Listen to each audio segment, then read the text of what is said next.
होती, कोशिश करने वालों की हार नहीं होती, कोशिश करने वालों की हार नहीं होती.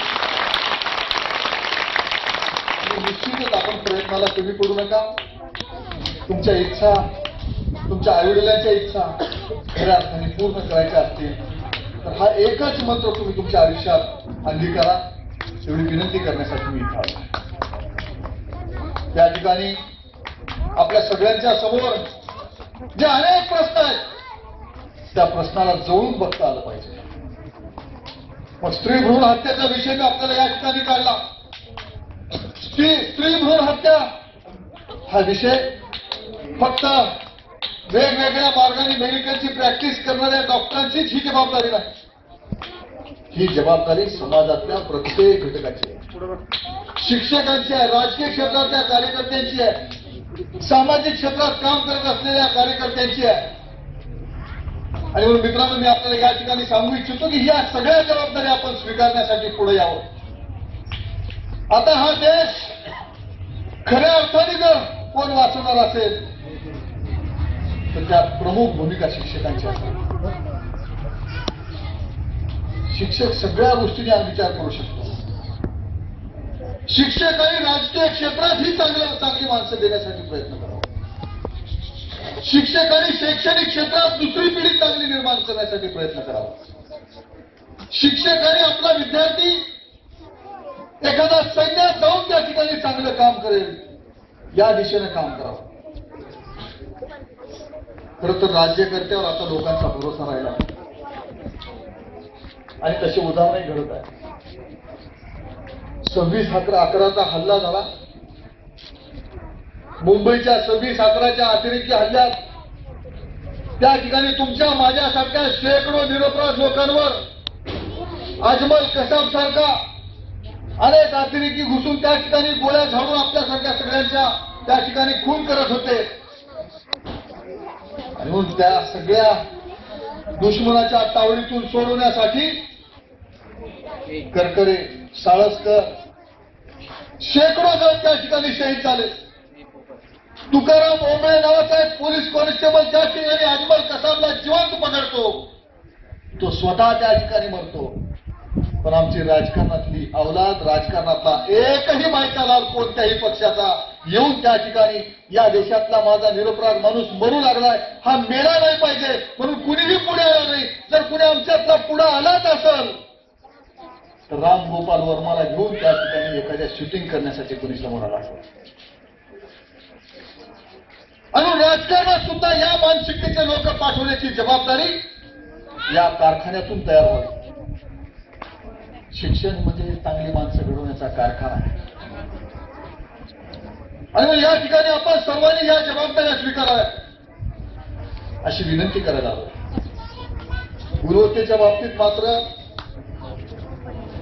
बरेच पोरं तुमच्या लेकरांसाठी मी सांगू इच्छितो आणि इथल्या मुख्याध्यापिका एवढे मॅडम आणि इथल्या सर्व स्टाफनाही माझी विनंती आहे की मी तुमच्या एकीकडे एवढं कौतुक करायला लागलो की खरी गुणवत्ता कुठं असेल तर ती जिल्हा परिषदच्या शाळेत आहे. परंतु मेरिट आम्हाला कुठं बघायला मिळतं? लालबहादूर शाळा, श्यामलाल शाळा, केशवराज, देशी केंद्र.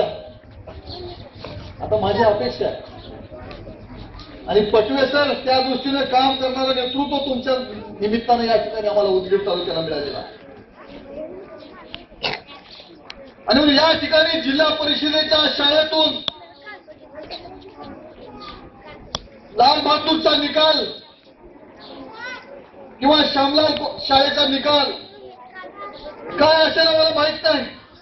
परंतु लोणीच्या या जिल्हा परिषदेच्या प्राथमिक शाळेतला किमान एक तरी पोरगा या दोन्ही शाळेच्या पुढे जाईल या दृष्टीने आपण काम करावं. त्यासाठी आम्ही तुमच्यासाठी सगळ्यात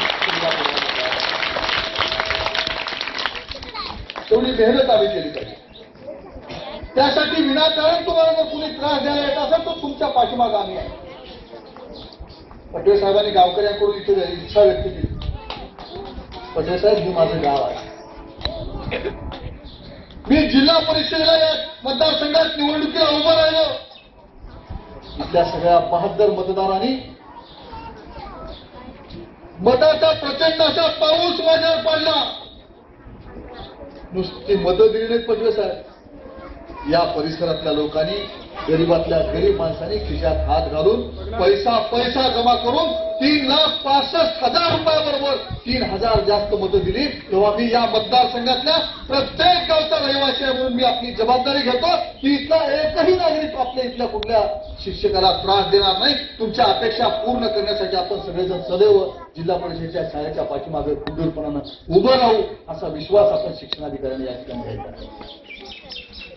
आणि निश्चितच आपल्या सगळ्यांच्या अपेक्षा पूर्ण करण्याच्या दृष्टीनं इथली शालेय व्यवस्थापन समिती असो, इथली ग्रामपंचायतचं प्रशासन असो, का जिल्हा परिषदेच्या त्या ठिकाणच्या कारभारातला मी एक दुवा असेल, आम्ही सगळेच जण इथल्या शिक्षणाचा दर्जा उंचावला पाहिजे, इथल्या मुलांचं आरोग्य चांगलं राहिलं पाहिजे, इथल्या मुलांच्या सांस्कृतिक संस्कारामध्ये वाढ होण्याच्या दृष्टीने आम्ही प्रयत्न केला पाहिजे. या सगळ्या गोष्टी आम्ही पुढच्या काळात करणार आहोत. पटवे साहेब, शिक्षणाचा नवा पॅटर्न आपण तोंडाळ जिल्हा परिषदेमधून करूया.